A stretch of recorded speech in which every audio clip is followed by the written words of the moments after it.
Komputer merupakan mesin elektronik yang dapat menerima input, memproses data sesuai instruksi, dan menghasilkan output berupa informasi.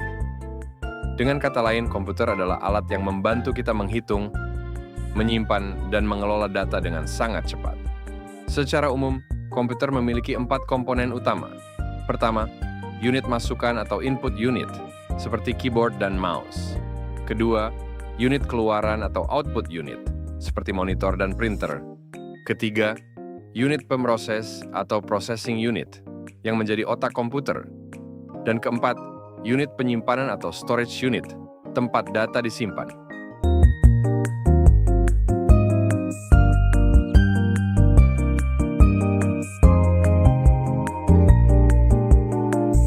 Struktur komputer menjelaskan bagaimana komponen-komponen itu saling terhubung, sedangkan fungsi komputer menjelaskan bagaimana masing-masing bagian bekerja.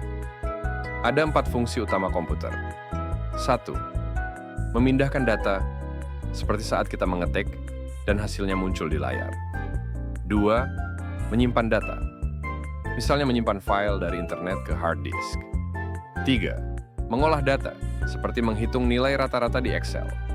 Dan 4. Mengontrol proses agar semua sistem berjalan sesuai instruksi. Semua fungsi itu berjalan berkat koordinasi antara CPU, memori, dan perangkat input-output.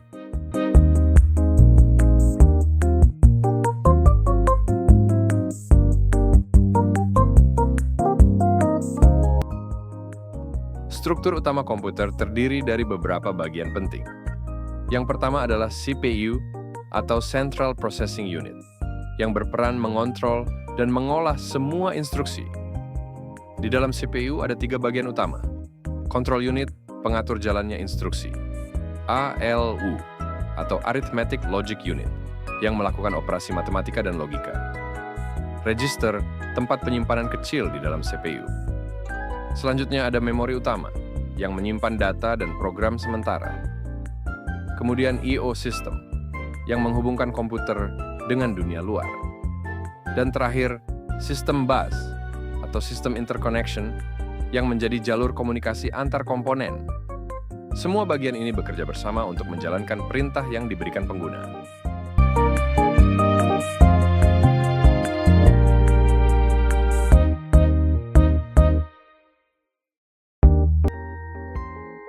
Nah, apa bedanya arsitektur komputer dengan organisasi komputer? Keduanya sering disamakan, padahal sebenarnya berbeda. Arsitektur komputer adalah hal-hal yang terlihat oleh programmer, seperti set instruksi, ukuran bit, mekanisme input-output, dan cara pengalamatan data. Sedangkan organisasi komputer adalah bagaimana fitur-fitur itu diimplementasikan secara fisik. Misalnya bagaimana sinyal kontrol bekerja, bagaimana memori diatur, atau teknologi apa yang digunakan. Sebagai contoh, semua keluarga prosesor Intel x86 memiliki arsitektur yang sama, namun organisasi tiap generasi berbeda. Itulah mengapa performanya bisa meningkat dari waktu ke waktu.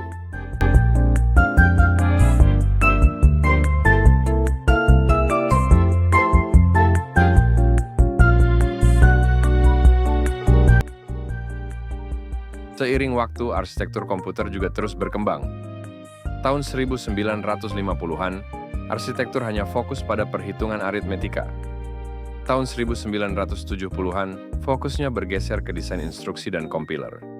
Tahun 1990-an, sudah mencakup CPU, memori, sistem input-output, dan multiprosesor. Dan sejak 2010, arsitektur komputer berkembang menjadi sistem yang adaptif dan mampu mengatur dirinya sendiri. Untuk menilai kualitas dan performa sebuah sistem, digunakan ukuran seperti MIPS, juta instruksi per detik, MFLOPS, juta operasi titik mengambang per detik, dan juga bandwidth memori serta waktu akses memori. Semakin besar nilainya, semakin cepat dan efisien sistem tersebut.